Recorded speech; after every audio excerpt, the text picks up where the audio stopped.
be here, so thanks for coming. So I'm going to talk a little bit on early childhood development and the issues of the challenges of scale. So I am going to primarily be talking about Latin America, though I think some of the themes are actually very common, and so these countries are really comparable, maybe in some ways, to achieving change at the state level in India, if we think of the size of most Latin American countries. I'm also affiliated with a organization called the Sustainable Development Solutions Network, which is the research and technical network providing input to the Secretary General on the development and the implementation of the Sustainable Development Goals, which are the 2015 to 2030 UN goals that were signed by all member nations of the United Nations in September 2015. One way that the SDGs were different from their predecessor, which were the Millennium Development Goals, is that through a global consensus, really from decades of evidence from neuroscience, economics, and the science of human development, as well as evaluation studies, the global kind of community, including folks here at CECED, were able to make the arguments to add early childhood development not just as a matter of survival, but as the right for children to thrive. And that's because in the MDGs, 2000 to 2015, early childhood development was represented through infant mortality and maternal mortality. And why should we care about these global goals? Well, they were to spur, there was a lot of coordinated action to, for example, reduce infant mortality by roughly 50% between 2000 and 2015. And there were other major successes in reduction of HIV, AIDS, malaria, and tuberculosis, reductions of over 50% in extreme poverty. So the target that was set in the MDGs for extreme poverty was reached early, before 2015. So the concept of global goals suggests that when there is concerted action and advocacy in a large number of countries, that we can really make a dent in some of the global social problems. And of course, the SDGs bring together the agendas of social, environmental, and economic development. And so, partly because of the new prominent emphasis of environmental development, if you look at the SDGs, more than a few are actually directly related to issues of biodiversity, the health of the world's oceans, the health of the world's land and species, climate change, of course. But they also retain some of the older traditional areas that we think of as social service sectors, so health, education, nutrition, poverty reduction. And so in order to make the case, our network, the SDSM, produced a policy brief that was brought to the Open Working Group, the group of about 45 countries that were working on the development of the SDGs, among many other stakeholders. And so we made the argument that if we don't invest in the future of our planet through the next generation, there will be no custodians of a sustainable future. There will be nobody with the human capital skills, the health, and the well-being to be able to act on behalf of our planet. And the urgency is great because it's really within this next generation, for example, that will determine whether the rise in global temperatures by the end of the century will be 4 degrees Celsius, which is catastrophic, versus the current pathway, versus potentially reducing that to a rise of 2 degrees Celsius. So we said that beyond sheer survival, children do have a right to thrive, develop to their full potential, and live in a sustainable world and contribute to a sustainable world. So the language that came in under Goal 4, which is the goal on education and learning, is in target 4.2 on quality early childhood development, care, and pre-primary education. And that includes 2 indicators. The indicators were finalized actually in 2017, in March of 2017. So it took an extra year and a half to get to the level of the indicators. And it includes one, which is an actual direct measure of children's development in multiple domains. So I think for those of you who are students of human development, we know that human development is not just about reading and math. First of all, it is about broader learning, cognitive development, health, and psychosocial well-being. And so this notion of socio-emotional learning, together with other forms of learning and health and physical development, was in one of the 2 indicators. The other one is a year of organized learning, 1 year before official primary entry age, and we could all argue quite a bit with that, and I think the strong evidence is that just 1 year of pre-primary education or organized learning might not be enough to really support the fact that children can learn in childcare environments, certainly in home environments and other environments from birth, and that organized learning in groups can be beneficial starting, for example, at age 3. It's being considered right now here in India with the next version of the Right to Education Act. So I'm going to talk really about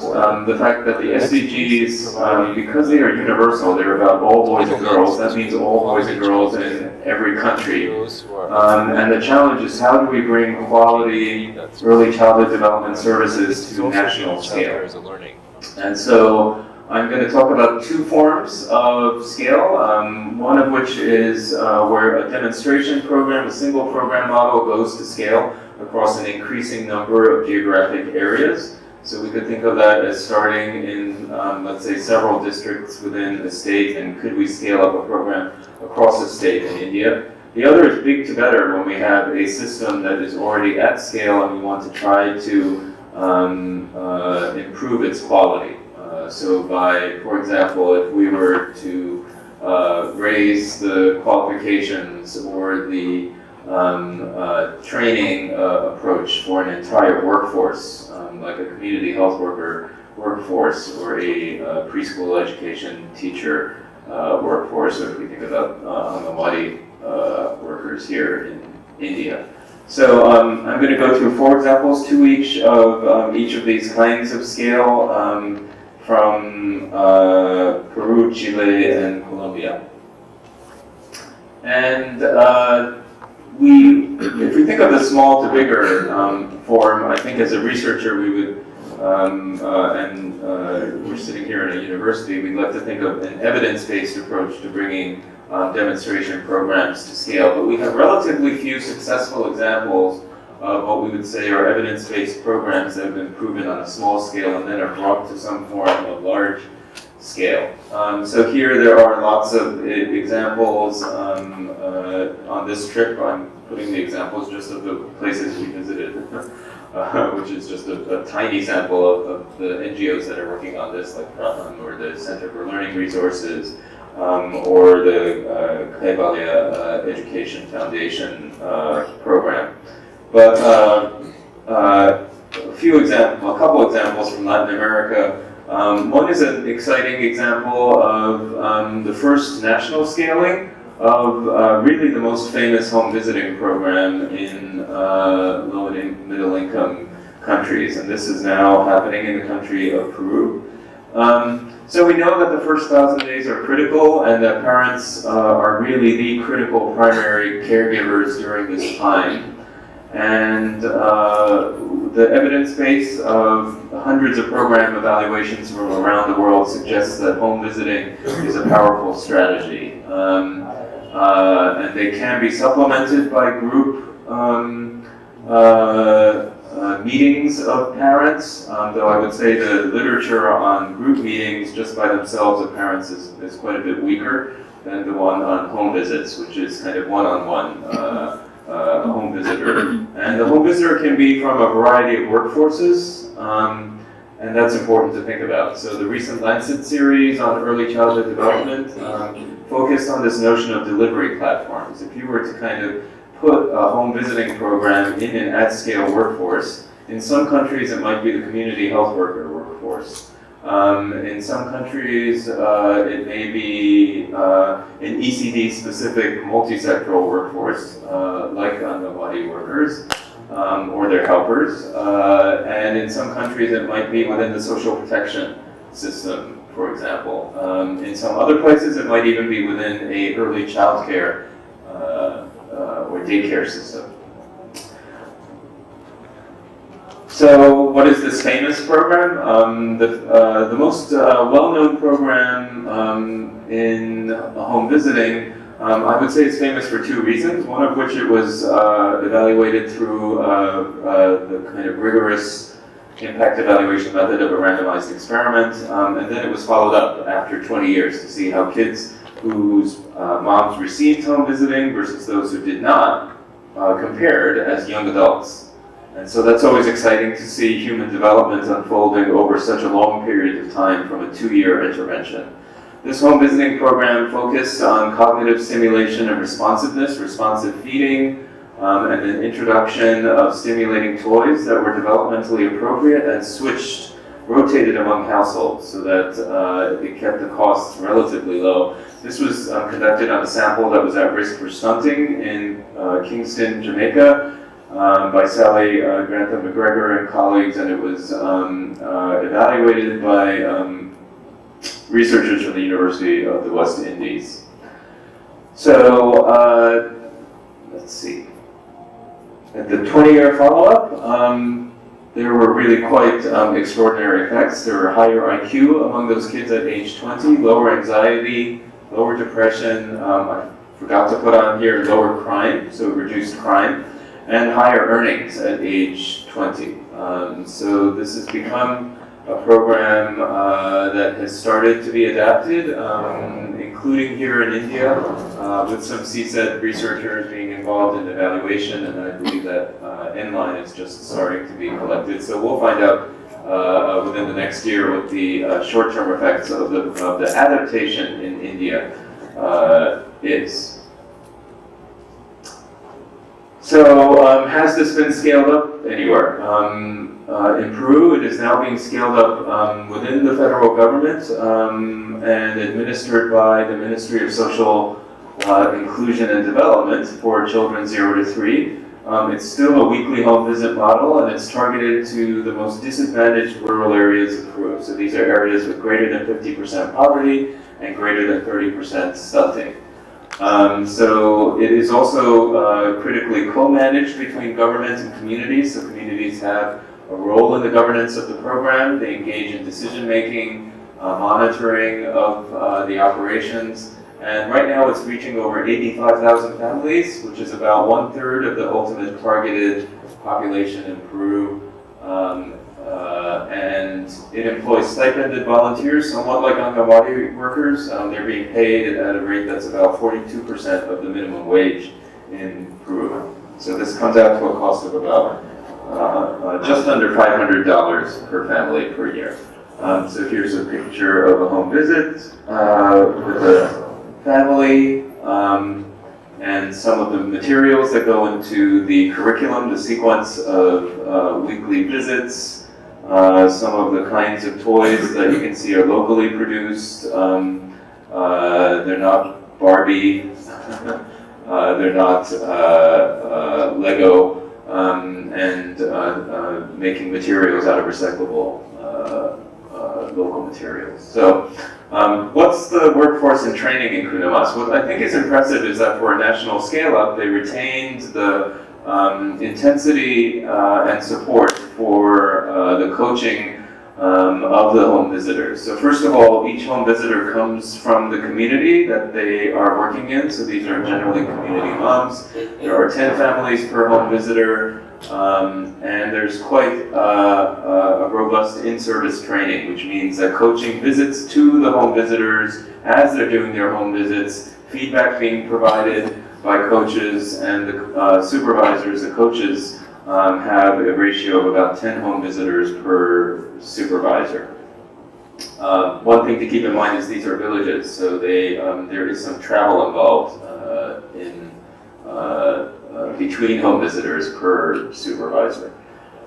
And then they have a regional structure to support this program as well. And even in the initial first 2 years of rollout, the villages were chosen by lottery from the population that was eligible, and in an evaluation by researchers at the Inter-American Development Bank, we see, even after 2 years of implementation, positive effects on overall measure of children's growth and development in particular areas of problem solving and communication.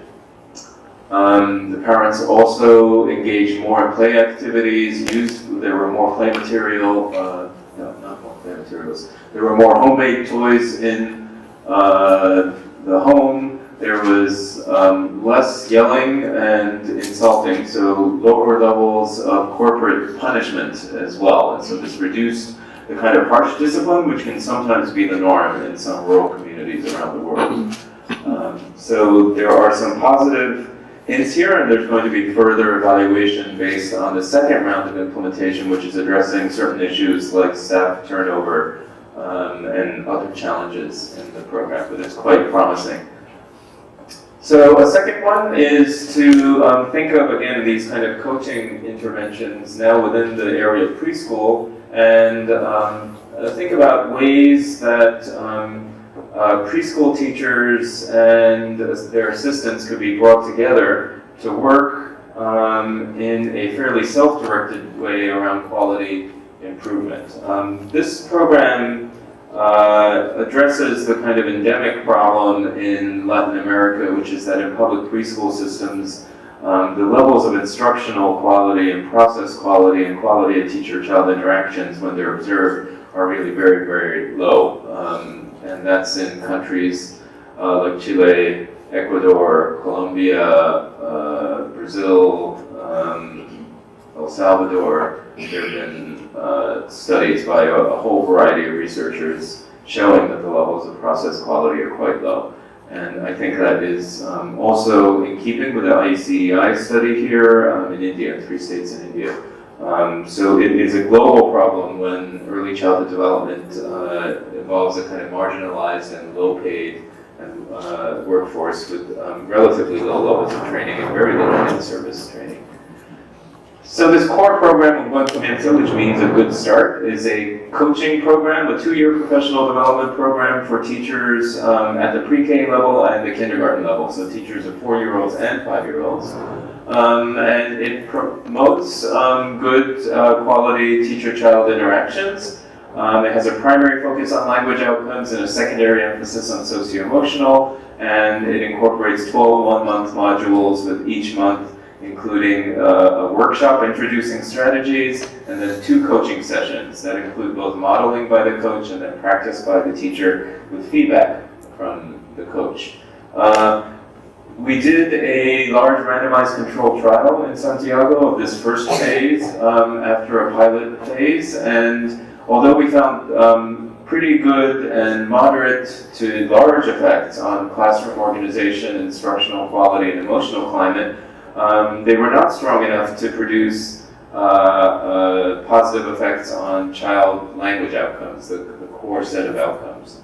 And one of the reasons was that there was something unexpected that happened, which was that the levels of absenteeism from preschool were high.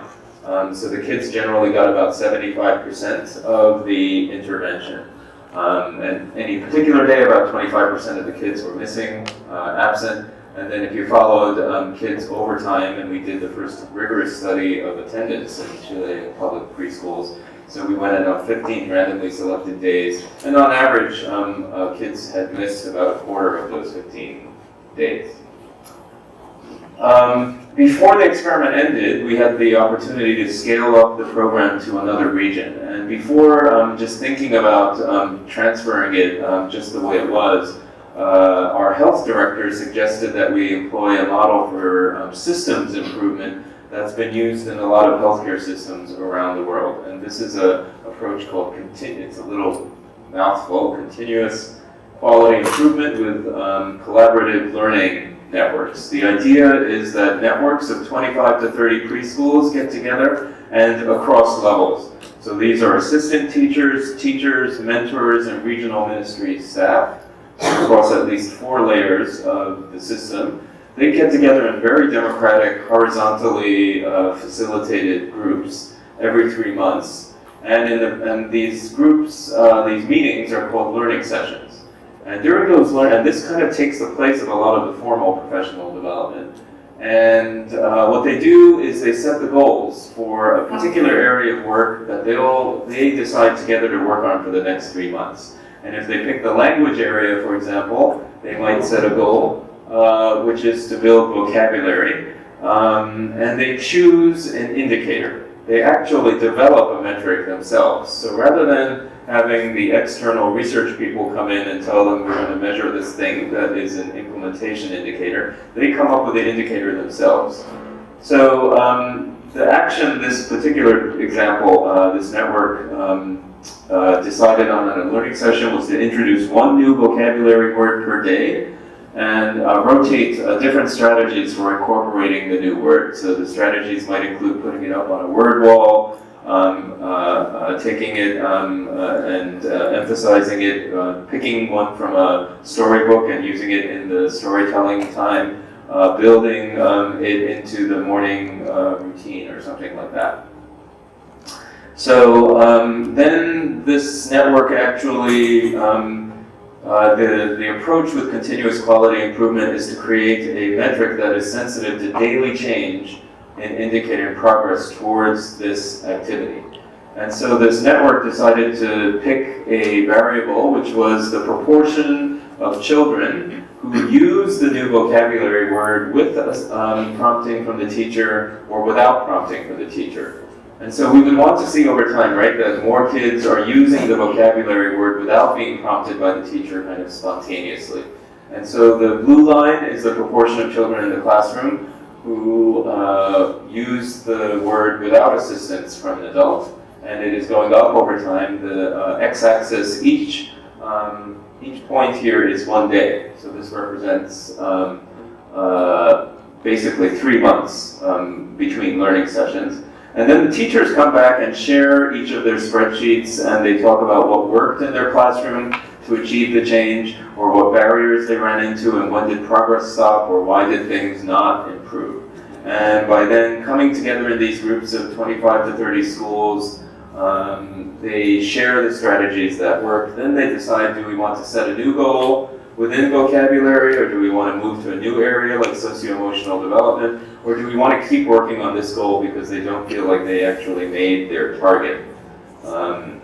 So that's an example of that. Another example is that in public preschools in Chile, which is now a rich country, the problem is malnutrition through overweight and sugary snacks and sugary drinks and sodas, and all the milk in Chile is sweetened. So it's hard to avoid having enormous amounts of sugar during the day. So instead of bringing sodas to class, this was the idea that you actually drink water when you're thirsty. And so each child, this is a metric, these little beads are the number of drinks of water that each child had on a particular day, and the teacher will record that. So you see this actual metric of quality improvement is visible to the kids. And you see on top that the percentage of kids who actually bring sugar-sweetened beverages to the classroom and to the preschool went down and to nearly 0 within 2 weeks. So this was something that, as it's visible to both the teacher and the child, there was really rapid improvement in this particular classroom. And these are kind of the number of drinks of water on the bottom. So, what happened to the effects? As I told you in the original experiment, there were no effects on child language outcomes. But when we focused on the group of kids that had actually attended the preschool, even in the original experiment, there were some effects on letter word identification and emergent writing skills. And then as continuous quality improvement got implemented, we started seeing larger effects on those, but also effects on deeper language skills like comprehension. The last bar is text comprehension from the Woodcock-Munoz measure. And then we also saw increasing efforts as continuous quality improvement was introduced. This is a little hard to see, but these are reduced externalizing, increased prosocial behaviors, increased attention, and increased impulse control. So there, I think the lesson is that providing this kind of motivating support, this peer support to actually work on quality improvement, not in a top-down way, but in a way that supplements coaching with peer group motivation, can be effective in driving quality improvement in child outcomes. So two more examples in the kind of big to better category, and this is efforts through about a 4 or 5 year partnership with the Ministry of Education and the National Early Childhood Development Policy in the country of Colombia. And this is again like these, like the Chilean effort, trying to address this issue that most of the quality improvement going on in early childhood tends to focus on structural quality. So basic health, safety, child group size, adult-child ratio, whether the child is getting the meal or snack. And so what's overlooked usually is the quality of teacher-child interactions, the quality of instruction for particular domains, specific areas of play-based instruction. So the Colombian National Early Childhood Development Policy, which for a country that has had wonderful literature, has this great poetic name, De Cero Siempre, or from zero to always, or zero to forever. They have come up with a national system to monitoring quality that is based on the principle that if you only measure quality, you get a certain amount of information. If you only measure child outcomes, you get another piece of information. But you really need both to create an effective ongoing quality monitoring and evidence-based strategy. So that, of course, is like the approach that was used in the IECEI study here. And the idea that quality has to measure both structural and process quality.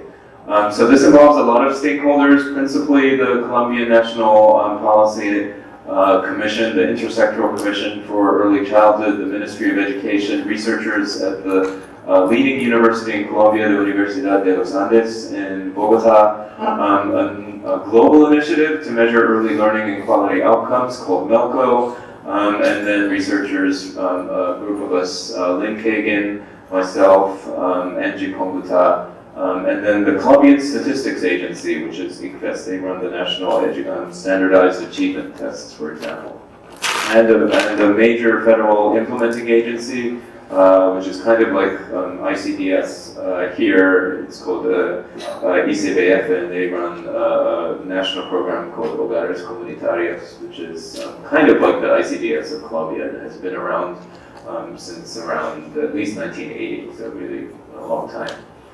So the direct child assessment we used was adapted from this MELCO initiative. It's a direct child assessment taking about 35-40 minutes. Quantitative skills, socio-emotional skills, language, and executive function skills. Interestingly, and here kind of culture comes in Colombia it's considered inappropriate to actually teach letters, and it's considered inappropriate to teach numbers in preschool. So those aspects of these measures were actually taken out, but the rest of them were, the tasks were generally kept in. And the quality assessment is fairly comprehensive. It includes a director survey, a teacher survey, a parent survey, and then a direct classroom observation.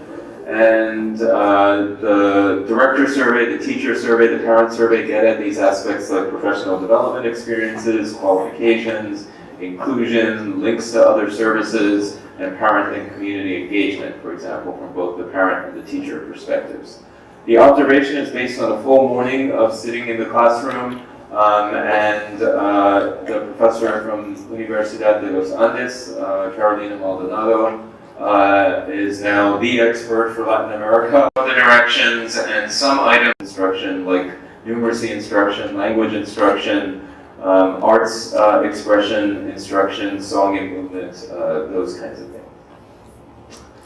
So if we turn to the core of teacher-child interactions, what we saw was that we have these items that I think are quite close to this democratic classroom subscale that you have here from the CECED measure. Does the teacher stimulate individual and creative thinking among young children? Does the teacher connect child learning with their experiences? Is feedback provided that extends child learning?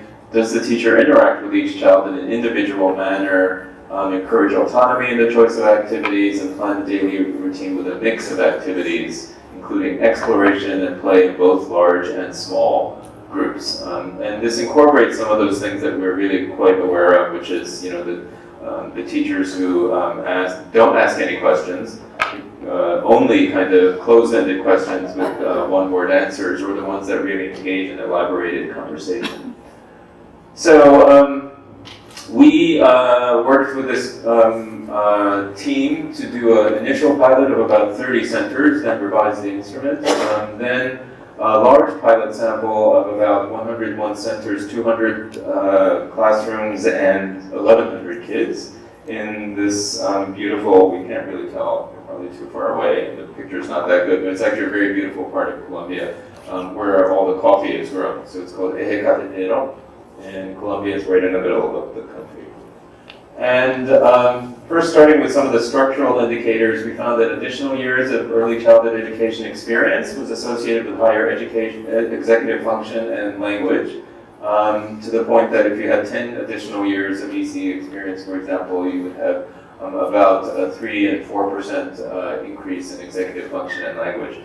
The reason I'm reporting these in percentages is this was actually communicated to a whole group of the practitioners and directors of programs in that region. So rather than use statistical terms like standardized or unstandardized coefficients, we recoded all of the subscales of the child development instrument so that the maximum possible score was 100, the minimum, actually getting everything incorrect, was 0. So that you can interpret the actual coefficient as a percentage change, because that's easier to understand.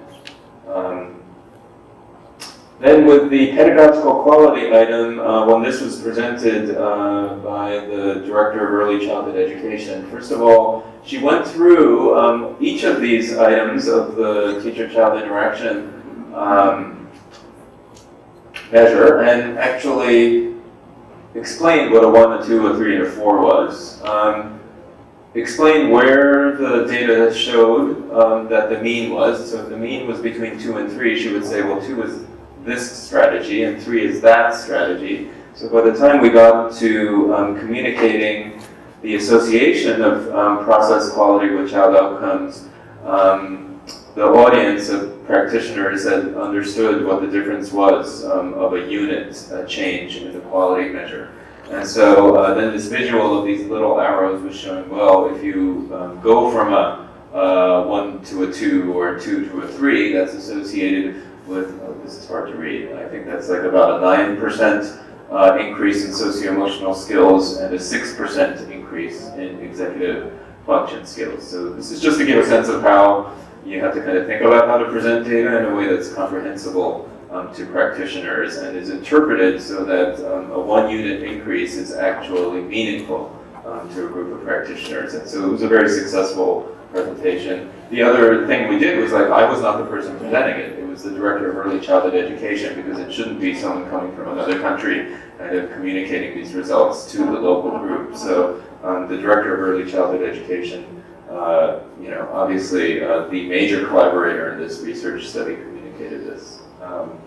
Then when we were looking at the content instruction, I left out a particular depressing table, but most of those content instruction items had very, very, very low rates. Most teachers were not doing any form of using objects for any form of quantitative skills. Most of the teachers were actually not using print materials, even though the ministry had pushed out lots and lots of print materials. So as we often see in programs, the print materials were lying somewhere on top of a shelf. They were not observed being used, but when they were used, they were associated with higher levels of language skills. But unfortunately, a lot of these other things, the levels were so low that we could not find association with child outcomes. So what is the ministry doing with this? They are trying to reorient the system both at the pre-service level and the in-service level towards process quality. They were really quite disturbed that within the country that teacher level of education made no difference at all to process quality or to child outcomes. And they interpreted that as the need for all pre-service institutions, no matter what the level, university or an early childhood teacher training institution, to start paying attention to process quality. So they are developing now new curricula across all those kinds of institutions to include this notion of process quality. The current quality standards in Colombia have pages and pages of structural quality standards. And then when it gets to process quality, they have the single phrase, pedagogical quality. And they say, thou shalt implement pedagogical quality. And so this study is an instance of kind of bringing this idea of here are some examples of strategies that could become the basis for starting to shift the system that way. They are creating a quality laboratory, which is kind of a national competition for testing approaches to quality improvement through different forms of coaching that become more focused than the very generalized coaching that is being implemented right now in Colombia. And within the SDG framework, they have just finished data collection of the first nationally representative study using these measures. And in a handoff, we did this first set of analyses in the coffee growing region, but the nationally representative study will be analyzed by Professor Carolina Maldonado, and then we will be just advisors to that process. And this will be done every 3 years in a kind of frequency that will be a periodic taking of the temperature of the quality of the public preschool system in Colombia. The final example I wanted to talk about is a very interesting example for how do we think of a national policy making room for variation in culture from indigenous, rural, and developed populations in a country. So Colombia is one of the most geographically diverse countries in the world. So if we back up to the map, if we go all the way up to that top, that little thing that's sticking out there, that is actually a desert area. Then we have mountains more on the right, we have coastline on the left, and then we have an Amazonian region towards the south. So it is an extremely diverse country with about 110 languages and a lot of indigenous groups. And so the national policy has national quality standards, but of course communities vary in how they support children's learning. And so this comes from a paper that wrote with the architect within the national policy, the person responsible for quality, who happened to be someone trained in sociology, but in also ethnography with indigenous communities. So Andres Mota had visited multiple indigenous communities to kind of explore, and then the national government, when they created the ECD policy, had commissioned several local researchers in these kinds of communities to understand how learning occurs. And so what they observed, of course, is that some of these ways that children learn are very culturally specific, and if you're students of culture and human development, this is very much what people like Barbara Rogoff or Baume Samanang or Robert Serpell or Robert Bob have talked about, which is that children learn in the context of community routines and the daily routines and activities that are part of the livelihoods of communities. And so there's relatively less kind of child-focused learning where you sit down children and you feed them information. It is more that children observe from the community routines, right? And so the room for this is kind of missing when you're thinking of national quality standards. And so what might be a mechanism for allowing indigenous communities to define their own ECD services within the national policy? So what Colombia created was a third modality of services. The two main ones, one of them is 0 to 3 largely, and it's a family-oriented modality. The second one is called the institutional modality, but it's primarily center-based for 3 to 6-year-olds. And the third one is called own modality, which just means your own modality. You as a community, an indigenous or a different home language or rural or remote community, can engage in a dialogue with the national government by engaging in a collaborative agreement to propose your own version of the national standards. And so unlike kind of the famous examples in ECD, so New Zealand, for example, has had a national preschool curriculum based on its largest indigenous group that was created about 35 or 40 years ago. This is a scalable process for multiple communities. And what are the steps in the process? The first one is to enter into a memorandum of understanding between the federal government and the local community. The second is to go through a process of discussion in that community among the governance, the leaders, members of the community, parents, other stakeholders, to talk about the national standards. In the Colombian national policy, the national standards are centered around this idea of attentions, or what every child has a right to health. Every child has a right to proper nutrition. Every child has a right to learning experiences. Every child has a right to arts experiences and the richness of arts, literature, and music in Colombia. So those are examples of the attentions. They're also framed within the settings, the major settings of children's lives: home, health centers, education settings, and public spaces. And so that's kind of the conceptual framework of the national policy in Colombia. But the second phase involves discussing those kinds of attentions and spaces, but from the perspective of that community and within that community. Then they actually have to build the services and define them and talk about the hiring and the staffing and the implementation and the costs of who's going to provide what in that community by age of child. And then they launch it, and this is still new enough that the monitoring and evaluation of this is just starting. So the case study we present in this chapter is a particular community in Putumayo called the Cametza community, and when they presented their approach to the federal government, this is the slogan they used in their language, which is "So thinking words and law of origin in the children of this community." So in this first step, they gathered in community-wide meetings, and they decided to base the curriculum on the life cycle in that community, and particularly intergenerational aspects of the cycle, where, for example, the elders in the community could interact with young children to teach the traditions and stories of the people that have lived for thousands of years in this particular valley in Colombia. Rather than home, school, health center, and public spaces, they talked about the forest, the mountain, the river, and sacred places in that community.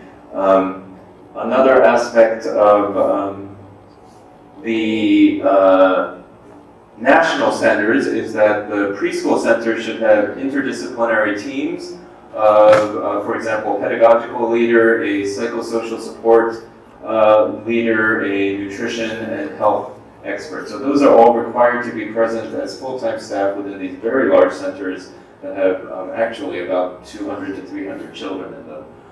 Here they came up with their own kind of interdisciplinary group that included a spiritual guide, a coordinator who bridges between the kind of regional policy people and the community, a midwife as a wise woman who knows about medicinal and healing plants, a psychosocial support person, a teacher, a arts leader teaching weaving, knitting, and music, and a health and nutrition professional around local foods and their interaction with the national standards, which are, for example, in preschools to provide a certain number of calories that are a certain proportion of the daily recommended nutritional intake of kids. Here's an example of the pedagogical activities. Within the aspect of territory or learning the land, walking the territory with guides with the teacher telling stories about the community, sharing through play, exploration of handicraft and traditional materials, working with traditional melodies, working in home food gardens, teaching the home language, and holding meetings of advice from the elders in the community. So, to conclude, what can we take away from these examples? In the small to bigger form of scale, the idea is to retain the core supports for coaching, for process quality, and for ultimately those serve and return interactions that are how brain architecture gets built as programs go from local to national scale, which I guess here in India might be local to state scale.